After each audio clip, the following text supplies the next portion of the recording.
கிறிஸ்துவுக்குள் அன்பானவர்களே, ஆண்டவரின் இரட்சகருமாகிய இயேசு கிறிஸ்துவின் பின்பு நாமத்தில் அன்பின் வாழ்த்துக்கள்.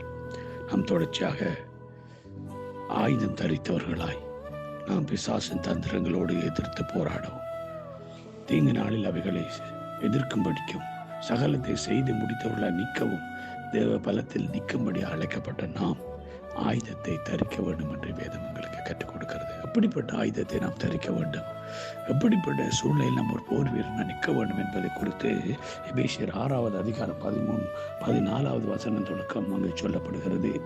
சத்தியம் என்னும் கச்சையை உங்கள் அறையிலே கட்டினவர்களாயும், நீதி என்னும் மார்க்கசை தரித்தவர்களாயும், சமாதானத்தின் சுவிசேஷத்துக்குரிய ஆயத்தம் என்னும் பாதரட்சை கால்களை தொடுத்தவர்களாயும், பொல்லாங்க நெய்யும் அக்கினி அஸ்திரங்களை எல்லாம் அவித்து போடத்தக்கதாய், எல்லாவற்றுக்கும் மேல விசுவாசம் என்னும் கேடகத்தை பிடித்துக் கொண்டவர்களாயும் நில்லுங்கள்.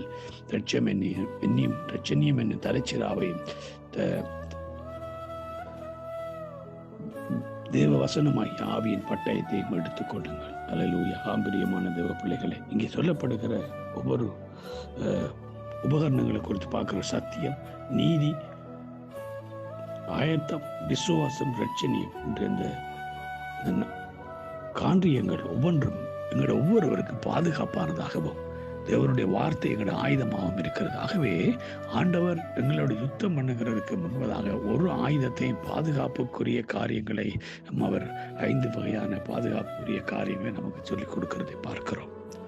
ஆகவே பிரியமானவர்களை, நம்முடைய வாழ்க்கையில நம்மளே பாதுகாத்து கொண்டுதான் நாம் யுத்த வீரன் எப்பொழுதுமே தன்னை பாதுகாக்காமல் யுத்தம் பண்ண முடியாது.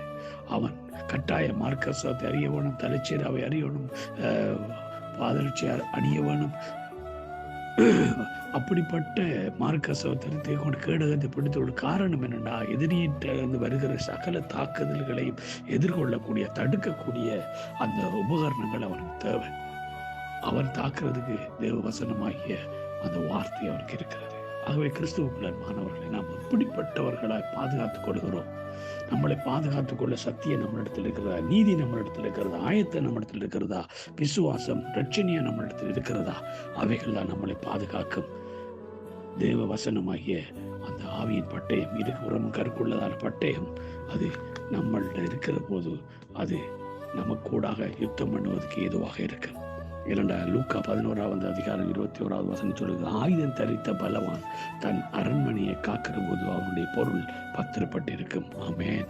பாருங்க, ஒரு ஆயுதம் தரித்தவனால்தான் அந்த ஒரு அரண்மனையை பாதுகாக்க முடியும், பொக்கிஷத்தை பாதுகாக்க முடியும். அதுபோல கர்த்தராய் ஆண்டவர் கண்டு எதிர்பார்க்கிற காரியம், நாங்கள் எப்பொழுதுமே ஆயுதம் தரித்தவர்களாய், ஆயுதம் தரிக்காத நிராயுத பாணிகளா இல்ல, ஆயுதம் தரித்த போர் வீரர்களாய், ஆயத்தமாக்கப்பட்ட நிலைமையிலே நாம பிசாசுக்கு எதிர்த்து போராடும்படி அழைக்கப்பட்டிருக்கிறோம். அவனை எதிர்த்து போராடுகிற ஒரே மிக பலமான ஆயுதம் தான் தேவனுடைய வார்த்தை.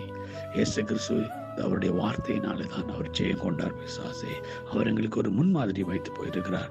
நாமும் அவருடையவர்களாக இருக்கிற நாமும் எப்பொழுதுமே அவர் கொடுத்திருக்கிற ஆவியின் பட்டயமாக தேவ வசனத்தை எடுத்துக்கொண்டு பிசாசையும் அவருடைய சர்வசனை தோற்கடித்து ஜெயம் கொண்டு வெற்றி சிறந்தவர்களாய் பூமியிலே வலம் பெற வேண்டும் என்பதுதான் அவருடைய மிகப்பெரிய எதிர்பார்ப்பாக இருக்கிறது.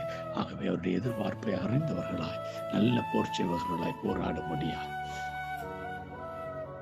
ஆயத்தப்படுத்தப்பட்டு ஆயுதம் தரித்தவர்களாய் நிற்போம். கர்த்தர் தாம் ஒவ்வொருவரும் அப்படிப்பட்ட ஒரு வழிநடத்தலுக்குள்ள கொண்டு செல்வாராக. God bless you all.